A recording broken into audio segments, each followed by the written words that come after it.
Assalamualaikum warahmatullahi wabarakatuh. Alhamdulillah kita bertemu lagi rekan-rekan semua yang insya Allah dirahmati Allah.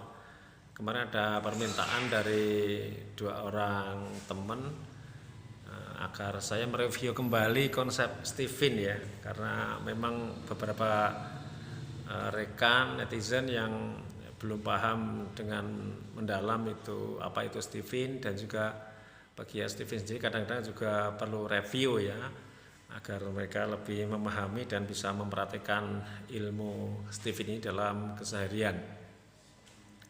Jadi Stephen itu ilmu bakat yang ditemukan oleh orang Indonesia asli ya, namanya Bapak Farid Poniman, beliau asli Madura ya. Dan Stephen ini konsepnya bahwa ilmu bakat itu adalah kalau kita sepadankan dengan HP kita adalah sistem operasi HP, atau kita sebut sebagai sistem operasi otak. Apa itu? Ya Androidnya otak. HP kita itu kan sistem operasinya ada dua ya. Kalau yang iPhone itu pakai iOS, setelah iPhone dia pakai Android. Atau sistem operasi merupakan cara kerja dari penggunaan atau cara penggunaan HP itu. Kalau kita bicara sistem operasi otak adalah cara kerja otak tersebut. Dan otak manusia terdiri dari 5 bagian, yaitu limbe kiri, limbe kanan, neokorteks kiri, neokorteks kanan, dan batang otak. Dan ketika otak itu menjadi sesuatu yang dominan itu sering digunakan, sering berfungsi ya, selalu digunakan ketika menghadapi permasalahan, maka itu dikatakan sistem operasi. Maka ketika yang dominan adalah limbe kiri, dia menjadi sensing ya.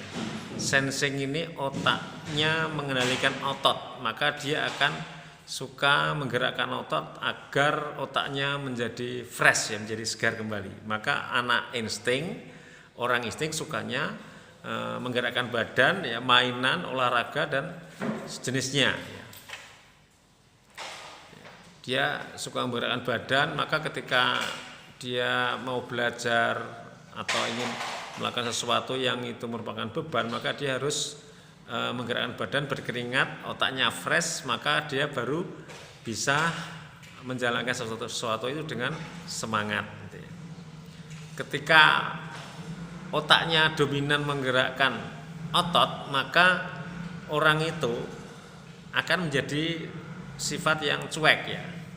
Cuek itu kalau bahasa gampangnya, kalau tidak ditekan dia tidak bersemangat, tidak bergerak ya.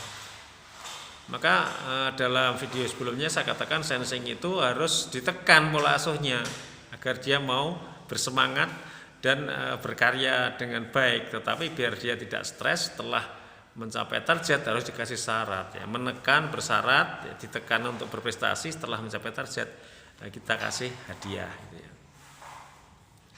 Dia juga suka hal-hal yang real ya, suka hal yang real yang bisa dilihat, bisa dirasakan dengan indera dia, dengan mata, dengan tangan, dengan kaki, dengan penciuman, karena sensing itu dari kata sensorik, semua sensor di tubuhnya ya, saraf-saraf tubuhnya bekerja dengan baik.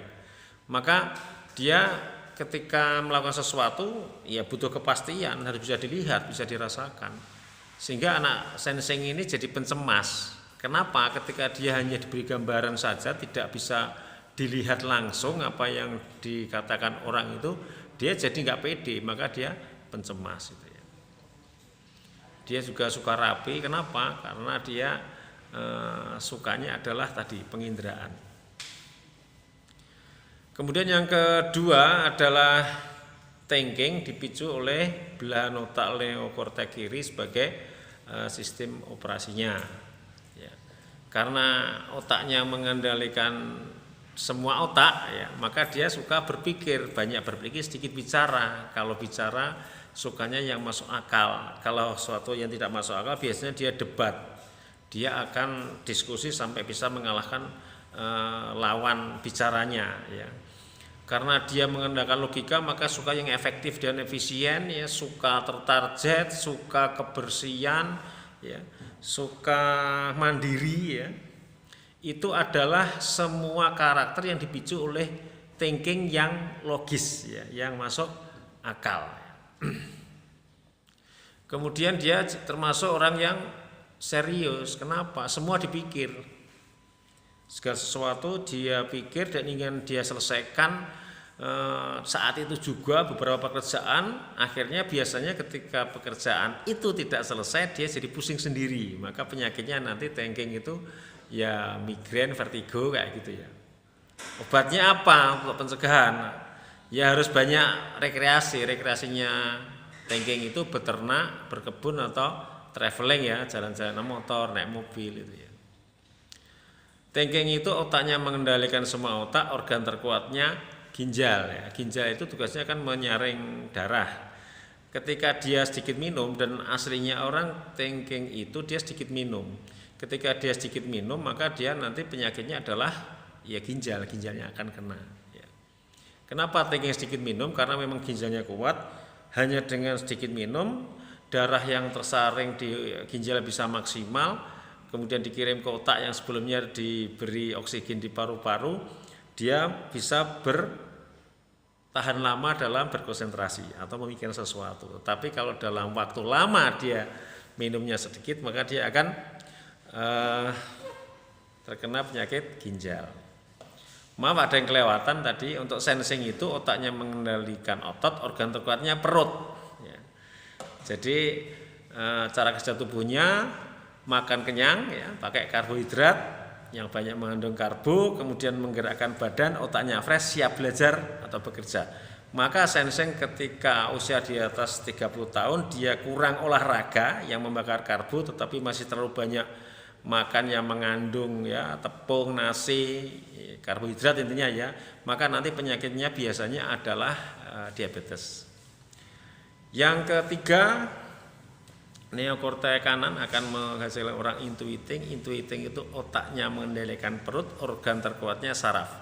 Cara kerja tubuhnya, maka dia makan jangan terlalu kenyang. Kalau dia terlalu kenyang, dia nggak fresh otaknya ya, maka dia akan tidak muncul ide-idenya, karena intuiting memang adalah orang yang kreatif. Jadi gini rekan-rekan ya, ketika intuiting makan tidak terlalu kenyang, perutnya akan kontraksi.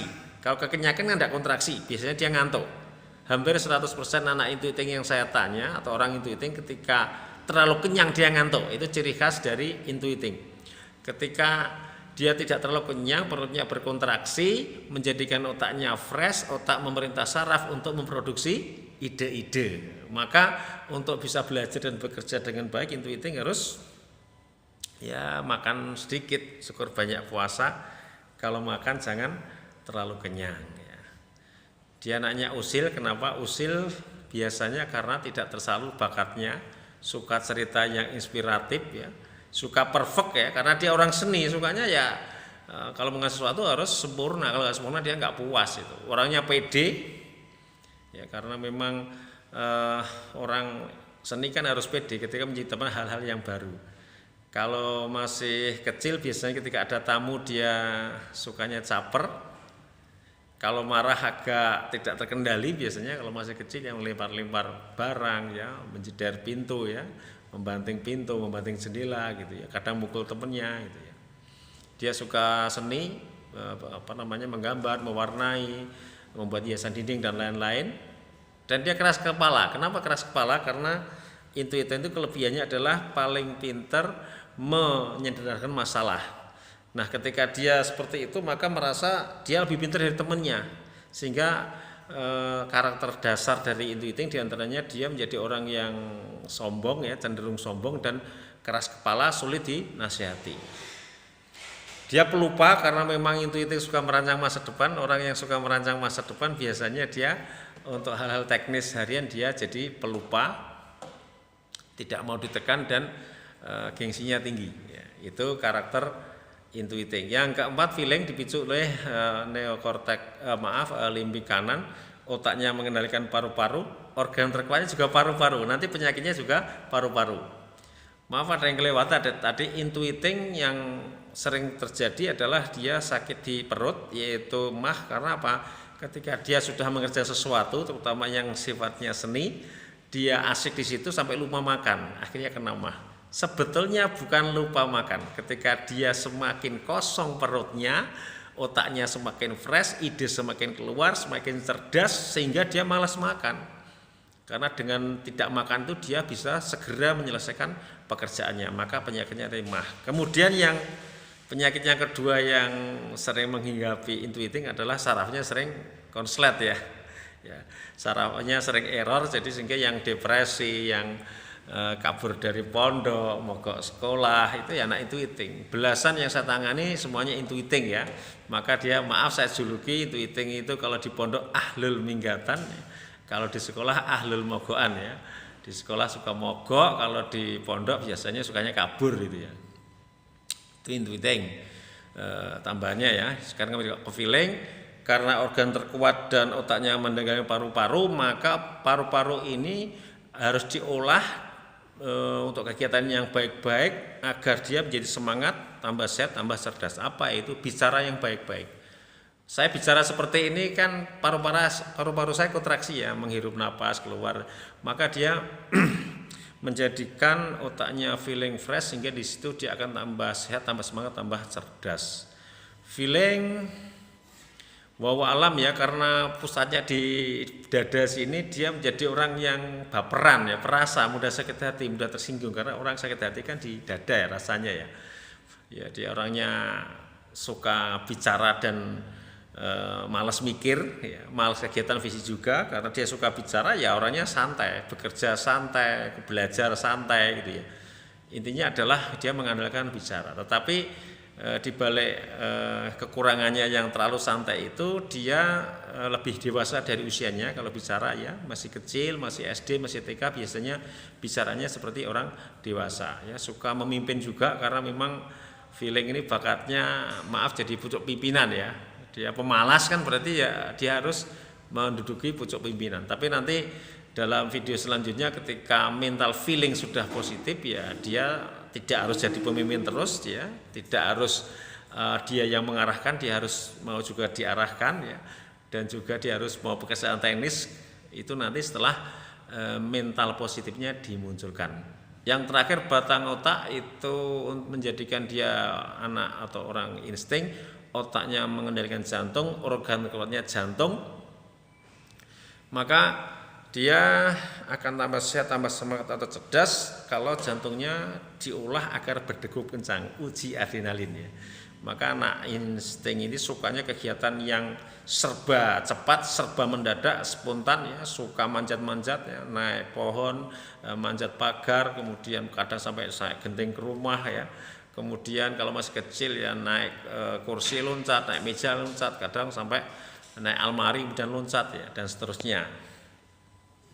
Karena dia suka mengandalkan jantungnya berdegup kencang, maka misalnya dia pendekatan ke teman dalam konteks yang sejenis ya, dekati teman, dia agak sulit didekati temannya, dia berdegup kencang jantungnya, dia jadi semangat, tertarik setelah dekat ya, tidak menarik lagi, tidak tertantang, jantungnya berdegup kencang, maka dia pindah ke teman yang lain. Demikian seterusnya sehingga dia temannya banyak. Maka kalau ada insting yang temannya sedikit, itu berarti bermasalah ya. Insting suka tertantang, jantungnya berdegup kencang ketika diberi pekerjaan baru. Setelah bisa dia merasa bosan ya, tidak menantang, jantung tidak berdegup kencang, dia bosan, pindah pekerjaan dua. Pekerjaan dua karena mengandung tantangan, jantungnya berdegup kencang, dia semangat, setelah bisa tidak menantang lagi, jantung tidak berdegup kencang, dia bosan, pindah pekerjaan yang lainnya lagi, sehingga orang insting itu menjadi serba bisa. Tapi kelemahannya serba nanggung ya. Insting berarti suka nimbrung karena dia tertantang untuk menambah teman, suka kepo ya, tidak suka bising, tidak suka ditekan ya, dia tidak fokus dan tidak tuntas, dan ini harus disembuhkan ya. Indikator insting yang mental positif adalah bisa fokus dan tuntas dalam mengerjakan sesuatu, mudah marah ya. Kenapa marah? Karena marah itu membuat jantung berdegup kencang, dia senang. Mudah marah tapi sejatinya dia itu baik hati, sehingga mudah marah tapi mudah reda ya. Suka mendengar musik ya. Kalau dia sudah tercelup oleh Islam ya berarti sukanya nanti nasyid atau murotal ya. Suka manjat-manjat waktu kecil dan dermawan dia, empatinya sangat tinggi. kadang ngasih uang ke orang itu semua uangnya dikasihkan, itu ciri-ciri insting yang lain. Mudah terpengaruh juga, jadi dia tidak suka menjadi pemimpin. Demikian penjelasan ringkas dari 5 mesin kecerdasan atau 5 MK yang dipicu oleh 5 belahan otak, yang mana ketika salah satu menjadi yang dominan itu menjadi sistem operasi otak yang bersangkutan, dan itu menjadikan seseorang itu menjadi apa yang dipicu oleh belahan otak yang dominan tadi. Demikian sedikit penjelasan saya tentang MK. Nanti lain waktu akan saya jelaskan juga tentang personality genetik gitu. MK nanti kita turunkan ada tambahan introvert ekstrovertnya menjadi kepribadian alami. Insya Allah lain waktu akan saya jelaskan.